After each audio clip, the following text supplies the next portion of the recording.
नमस्कार। पेश है आज की 5 बड़ी खबरें। सबसे पहली खबर अंतर्राष्ट्रीय संबंधों के क्षेत्र से है।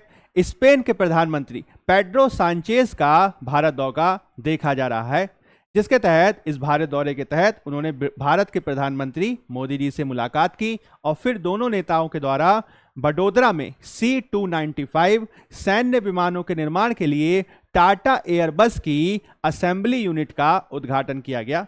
आप याद रखेंगे कि पेड्रो सांचेज की यह पहली भारत यात्रा है और 18 साल बाद ऐसा देखा जा रहा है कि स्पेन के प्रधानमंत्री भारत दौरे पर हैं।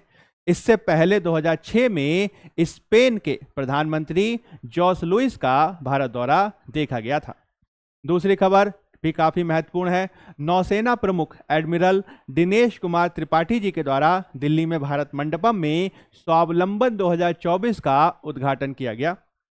आप याद रखिएगा कि इसका उद्देश्य नौसेना के स्वदेशीकरण बढ़ावों को यानी नौसेना के स्वदेशीकरण के प्रयासों को बढ़ावा देना है। इसके तहत उन सभी विशिष्ट तकनीकों का प्रदर्शन किया जाएगा जो हाल के वर्षों में भारत ने इसमें विशिष्टता हासिल की है। इसके तहत विविध प्रकार के सर्विलांस सिस्टम, ऑटोनॉमस सिस्टम और साथ ही साथ अंडर वाटर डोमेन्स के क्षेत्र में प्राप्त की गई विशिष्टताएं शामिल हैं। इसके तहत ही आर्टिफिशियल इंटेलिजेंस और क्वांटम टेक्नोलॉजी के क्षेत्र में प्राप्त की गई विशेषताओं को भी प्रदर्शित किया जाएगा।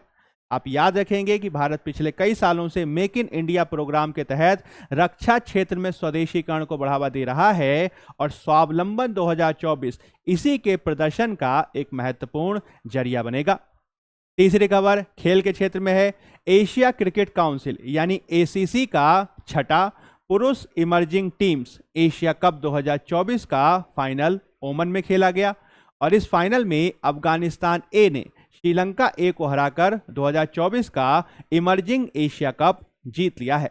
आप याद रखिएगा कि पहले यह टूर्नामेंट आयोजित होता था 50-50 ओवर्स के रूप में।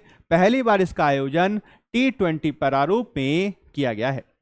चौथी खबर भी काफी महत्वपूर्ण है, यह भी खेल के क्षेत्र से ही है।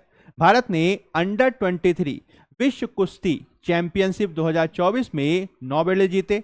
इसमें एक गोल्ड है, एक सिल्वर है और 7 ब्रॉन्ज मेडल भारत के द्वारा जीते गए हैं। आप याद रखिएगा इसका आयोजन कहाँ हुआ था, तो इसका आयोजन किया गया है अल्बानिया की राजधानी तिराना में। आप याद रखेंगे इससे पिछले साल जो हुआ था उसमें भी भारत ने 9 मेडल जीते थे और जो इस साल 2024 का अंडर 23 विश्व कुश्ती चैंपियनशिप हुआ है उसमें एकमात्र जो गोल्ड मेडल जीता गया है वह किसके द्वारा जीता गया है, तो वह जीता गया है चिराग चिक्कारा के द्वारा, जिन्होंने पुरुषों की फ्री स्टाइल 57 किलोग्राम के कंपटीशन में इस मेडल को हासिल किया। पांचवी खबर भी आप नोट कर लीजिएगा, अभी थोड़ी देर पहले ही रिलीज हुई है। हाल ही में इजराइल की संसद नेसेट ने संयुक्त राष्ट्र की एजेंसी UNRWA पर प्रतिबंध लगाने के लिए एक बिल को पारित कर दिया है। इस कानून के माध्यम से UNRWA एजेंसी को इजरायली धरती पर काम करने से रोकने का प्रावधान किया गया है। आप याद रखिएगा UNRWA का मतलब हुआ United Nations relief and work agency for Palestine refugees, यानी ये फिलिस्तीनी शरणार्थियों के लिए काम करने वाली संयुक्त राष्ट्र की एक एजेंसी है जो मुख्य रूप से वेस्ट बैंक सहित गाजा में 25 लाख से ज़्यादा फिलिस्तीनी शरणार्थियों को शिक्षा और स्वास्थ्य सुविधाएं प्रदान कर रही है।